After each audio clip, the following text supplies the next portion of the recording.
তো সকাল 6টা থেকে উঠে আমার বোন সব জোগাড়জান্তি করছে। ওর শাশুড়ি মায়ের খুবই শরীর খারাপ, আর আমার বোনের হাজবেন্ড আর বোন একা হাতে সব জোগাড় করছে।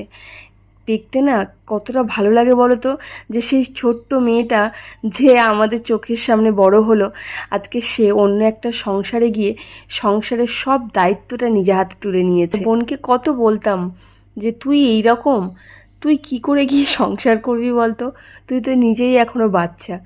কিন্তু বলে না, দায়িত্ব কাঁধে যখন পড়ে তখন সেটা সে অটোমেটিক্যালি সেটা নিতে শিখে যায়। কিছুর পরেও যদি একজন সাপোর্টিভ হাজবেন্ড হয় না, তাহলে কোনো মেয়েরই কোনো আর অসুবিধা হয় না। আমার বোনের হাজবেন্ড আমরা যখন থেকে গেছি কন্টিনিউয়াসলি দেখে যাচ্ছি প্রত্যেকটা জিনিসে আমার বোনের সাথে সমানেও কাজ করে যাচ্ছে। সকাল থেকে উঠে দুজনে সকালে ব্রেকফাস্ট, লুচি, তরকারি, সেটা থেকে